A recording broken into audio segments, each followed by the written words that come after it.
നമസ്കാരം. ആലപ്പി ഷെഫ് കണ്ടതും കേട്ടതും എന്ന എൻ്റെ ചാനലിലേക്ക് ഏവർക്കും സ്വാഗതം. സങ്കടങ്ങളൊക്കെ മഞ്ഞുതുള്ളി പോലെയാണ്. പ്രതീക്ഷയുടെ സൂര്യരശ്മി തട്ടുമ്പോൾ അതങ്ങലിഞ്ഞു മാറും. യാഥാർത്ഥ്യങ്ങളുടെ കഠിനമായ ചോദ്യങ്ങൾ അലട്ടുമ്പോൾ അങ്ങേത്തുമ്പത്ത് നമ്മൾ അറിയാതെ ഒരു പ്രഭാതം നമ്മൾക്കായി ഉദയം കൊള്ളും. അഭിനയ മികവ് കൊണ്ടും അംഗലാവണ്യം കൊണ്ടും കണ്ണുകളിലൂടെ കഥ പറയുന്ന നടി വിനയപ്രസാദിന്റെ അഭിനയവും ജീവിതവുമാകട്ടെ ഈ എപ്പിസോഡ്.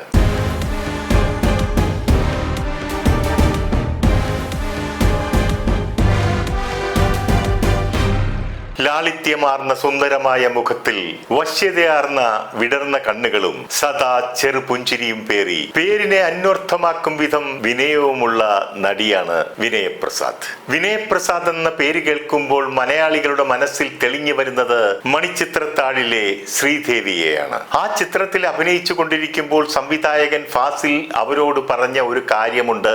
അത് പറയാൻ ഒരു കാരണവുമുണ്ട്. തന്റെ കഥാപാത്രം തീരെ ചെറുതാണെന്നും അത് ശ്രദ്ധിക്കപ്പെടുമോ എന്നുമുള്ള ഒരു സംശയം വിനയപ്രസാദ് പ്രകടിപ്പിച്ചു. അപ്പോൾ ഫാസിൽ പറഞ്ഞതാണ്, ക്യാരക്ടർ ചെറുതാണെങ്കിലും impact will be long lasting. ആ ചിത്രത്തിന്റെ റിലീസ് കഴിഞ്ഞപ്പോൾ അത് അക്ഷരം പ്രതി ശരിയായി ഭവിച്ചു. മണിച്ചിത്രത്താഴിലെ ശ്രീദേവി എന്ന കഥാപാത്രത്തിന് ജീവൻ നൽകാൻ ആദ്യം സമീപിച്ചിരുന്നത് സിത്താര എന്ന നടിയെയായിരുന്നു. നടൻ സൗബിന്റെ പിതാവായ ബാബു ഷാഹിർ അന്ന് ഫാസിലിന്റെ മാനേജറാണ്. ബാബുവും ഫാസിലിന്റെ സഹോദരീ പുത്രനും സഹസംവിധായകനുമായ ഷാജിയും ചേർന്നാണ് സിത്താരയെ പോയി കണ്ടതും കഥ പറഞ്ഞതും സമ്മതം വാങ്ങിയതും. എന്നാൽ സിത്താര ചോദിച്ച പ്രതിഫലം അതിലെ നായികയായ ശോഭനയ്ക്ക് കൊടുക്കുന്ന പ്രതിഫലത്തെക്കാൾ മേലെയായിരുന്നു. അത് കൊടുക്കാൻ തയ്യാറല്ലാത്തത് കൊണ്ടാണ് അവരെ ആ ചിത്രത്തിൽ നിന്നും ഒഴിവാക്കാനുണ്ടായ കാരണം. ക്യാമറാമാൻ വിപിൻ ദാസ് ആണ് സിത്താരയെ കൊണ്ട് ഭീമമായ തുക ചോദിക്കാൻ പ്രേരിപ്പിച്ചതെന്ന് പലരും പറയുന്നത് ഞാൻ കേട്ടിട്ടുണ്ട്. പിന്നങ്ങോട്ട് ശ്രീദേവിക്ക് വേണ്ടിയുള്ള തിരച്ചിലായിരുന്നു.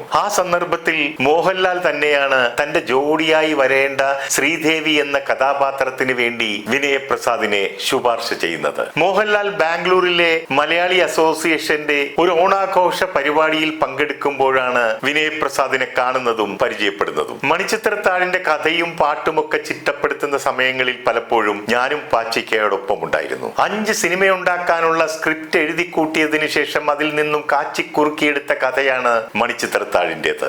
എഴുതി കൂട്ടിയ സ്ക്രിപ്റ്റുകൾ കണ്ട് ഞാൻ പറഞ്ഞ ഒരു കമന്റ് പാച്ചിക്കയുടെ ആത്മകഥാ പുസ്തകത്തിൽ എഴുതിയിട്ടുണ്ട്. ഞാൻ തമാശയ്ക്ക് പറഞ്ഞു, ഇതൊന്നും കളയേണ്ട കാര്യമില്ല, ഇത് വെച്ച് ഞാൻ മറ്റൊരു ചിത്രം ചെയ്യാമെന്ന്. ലാലിനോട് മണിച്ചിത്രത്താഴിന്റെ കഥ പറയാൻ മദ്രാസിലെ സ്റ്റുഡിയോയിൽ ചെല്ലുമ്പോൾ പാച്ചിക്കയോടൊപ്പം ഞാനും ഉണ്ടായിരുന്നു. കഥ കേട്ട് കഴിഞ്ഞപ്പോൾ ശ്രീദേവി ആരായിരിക്കും എന്ന ആകാംക്ഷ മോഹൻലാലിന്റെ മനസ്സിൽ തോന്നിയിരിക്കാം. കർണാടകയിലെ ഉടുപ്പി സ്വദേശിനിയായ വിനയ ഭട്ട് എഡിറ്ററായ പ്രസാദിനെ കല്യാണം കഴിച്ച ശേഷമാണ് വിനയപ്രസാദായി മാറിയത്. ശരിക്കും ആദ്യം അവർ ഒരു ശബ്ദ കലാകാരിയായിരുന്നു. ആൾ ഇന്ത്യ റേഡിയോയിലെ നാടകത്തിലും മറ്റു പരിപാടികളിലും അവർ സ്ഥിരം സാന്നിധ്യമായിരുന്നു. നാടക വർക്ക്ഷോപ്പിനോട് അതീവ താല്പര്യമുള്ള പെൺകുട്ടി. ബികോം ബിരുദധാരിയായ ഇവർ കർണാട്ടിക് സംഗീതം കുറച്ചൊക്കെ പഠിച്ചിട്ടുണ്ട്. ആൾ ഇന്ത്യ റേഡിയോയിൽ അവരോടൊപ്പം ഉണ്ടായിരുന്ന അബ്ദുൽ റഹിമാൻ പാഷ എന്നയാൾ ദൂരദർശനിലേക്ക് മാറിയപ്പോൾ അദ്ദേഹമാണ് കന്നഡ ദൂരദർശൻ സംപ്രേഷണം ചെയ്യുന്ന 13 എപ്പിസോഡുള്ള ഒരു സീരിയലിലേക്ക്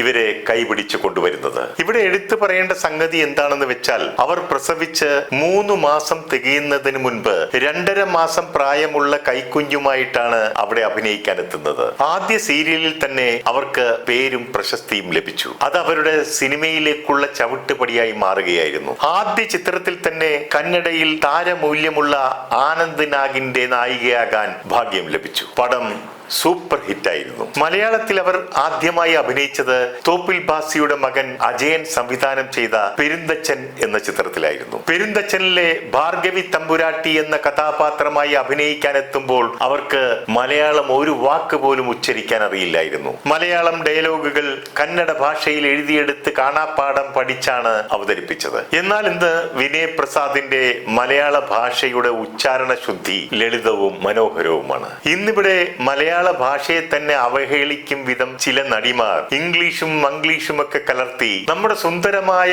മലയാള ഭാഷയെ അവഹേളിക്കും വിധം സംസാരിക്കുമ്പോൾ കന്നഡ ഭാഷയിൽ നിന്നെത്തിയ വിനയപ്രസാദ് എത്ര മനോഹരമായി ആസ്വാദകമായി മലയാള ഭാഷയുടെ ഭംഗി ചോരാതെ സംസാരിക്കുന്നു. മണിച്ചിത്രത്താഴിൽ വിനയപ്രസാദിന്റെ ഷൂട്ടിംഗ് ആരംഭിച്ചത് തൃപ്പൂണിത്തറ പാലസിൽ വെച്ചായിരുന്നു. ഈ പാലസ് കൂടാതെ നാഗർകോവിൽ തക്കലയിലുള്ള പത്മനാഭപുരം പാലസിലും ചിത്രീകരണം ഉണ്ടായിരുന്നു.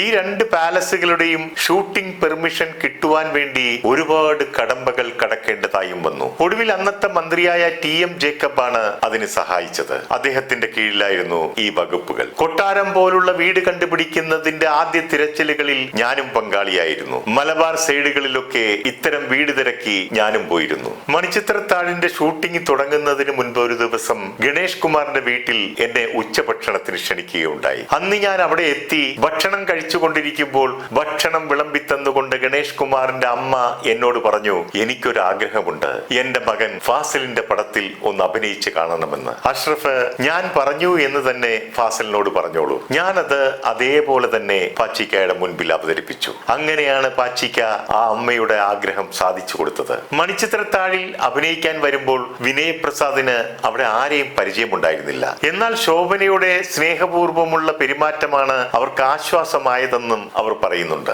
അങ്ങനെ മണിച്ചിത്രത്താഴിലെ ശ്രീദേവി എന്ന അവരുടെ കഥാപാത്രം ജീവിതത്തിലെ ഒരു വലിയ അടയാളപ്പെടുത്തലായി മാറി. അതുപോലെ തന്നെയായിരുന്നു സ്ത്രീ എന്ന ടെലിവിഷൻ പരമ്പരയിലെ ഇന്ദു എന്ന അവരുടെ കഥാപാത്രം. മലയാള ടെലിവിഷൻ പ്രേക്ഷകരുടെ മനസ്സിൽ അവർക്ക് ചിരപ്രതിഷ്ഠ നേടിക്കൊടുത്ത ഒന്നായിരുന്നു അത്. ആ കഥാപാത്രം ഇന്നും ഒളിമങ്ങാതെ പരമ്പര പ്രേക്ഷകരുടെ മനസ്സിൽ തെളിഞ്ഞു നിൽപ്പുണ്ട്. സ്ത്രീ സീരിയലിന്റെ നിർമ്മാതാവും സംവിധായകനും കന്നഡക്കാരനായ ശ്യാം സുന്ദർ ആയിരുന്നു. അന്ന് തന്റെ തിരക്ക് കാരണം വിനയപ്രസാദ് ഈ സീരിയലിൽ നിന്നും ഒഴിഞ്ഞു മാറാൻ ശ്രമിച്ചപ്പോൾ സംവിധായകന്റെ നിർബന്ധത്തിന് വഴങ്ങിയാണ് 2 മാസത്തെ ഡേറ്റ് കൊടുത്തത്. ആ സീരിയലിന്റെ ജനപ്രീതിയും ഇന്ദു എന്ന കഥാപാത്രത്തിന് നൽകിയ സ്നേഹവും അംഗീകാരവും മനസ്സിലാക്കി 2 വർഷക്കാലം നീണ്ടു നിന്നു അതിലെ അഭിനയം. സ്ത്രീ എന്ന പരമ്പരയെ കുറിച്ച് ശ്രീകണ്ഠൻ നായർ പറഞ്ഞ രസകരമായ ഒരു സംഭവം ഓർമ്മ വരുന്നു. തിരുവനന്തപുരത്ത് അദ്ദേഹം താമസിച്ചിരുന്ന ഫ്ളാറ്റിലെ താമസക്കാരിയായിരുന്നു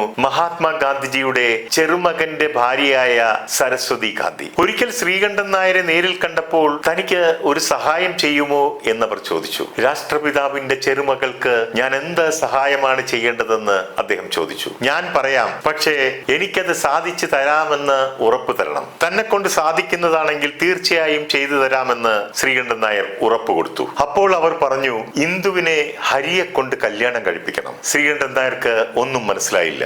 അദ്ദേഹം ചോദിച്ചു, അവർ എവിടെയാണ് താമസിക്കുന്നത്, ഏത് ഫ്ളാറ്റിലാണ് താമസിക്കുന്നത്? അപ്പോൾ അവർ വളരെ ഗൗരവത്തോട് പറഞ്ഞു, ഫ്ളാറ്റിലെ കാര്യമല്ല ഞാൻ പറഞ്ഞത്, സ്ത്രീ സീരിയലിലെ ഇന്ദുവും ഹരിയും തമ്മിലുള്ള വിവാഹത്തെ കുറിച്ചാണ്. ശ്രീകണ്ഠൻ നായർ ഉള്ളിലെ ചിരി ഒതുക്കിക്കൊണ്ട് പറഞ്ഞു, ആ കല്യാണത്തിന്റെ കാര്യമാണോ? അത് ഞാൻ ഉടൻ തന്നെ ശരിയാക്കി തരാം. ഉടൻ തന്നെ ശ്രീകണ്ഠൻ നായർ അതിന്റെ സംവിധായകൻ ശ്യാം സുന്ദറിനെ വിളിച്ച് വിവരം അറിയിച്ചു. അങ്ങനെ രാഷ്ട്രപിതാവിന്റെ കുടുംബം വരെ ഇടപെട്ട് നടത്തിയ കല്യാണമായിരുന്നു സ്ത്രീ സീരിയലിലെ ഇന്ദുവിന്റെയും ഹരിയുടെയും വിവാഹം. സ്ത്രീ ജന്മം പുണ്യജന്മം എന്നൊക്കെ പറയുമ്പോഴും വിനയപ്രസാദിന്റെ ജീവിത വഴികളിൽ ചില ട്രാജഡികൾ വന്നു ഭവിച്ചിട്ടുണ്ട്. 7 വർഷക്കാലം സന്തോഷപ്രദമായി നീണ്ടുനിന്ന വിനയപ്രസാദിന്റെ ദാമ്പത്യ ജീവിതത്തിനൊടുവിൽ തന്നെയും മകളെയും തനിച്ചാക്കി തന്റെ പ്രാണേശ്വരൻ അകാലത്തിൽ പൊലിഞ്ഞുപോയി. അദ്ദേഹത്തിന് 35 വയസ്സായിരുന്നു പ്രായം. വിനയപ്രസാദിനാകട്ടെ അന്ന് 28. അവർ അതിൽ തളർന്നില്ല.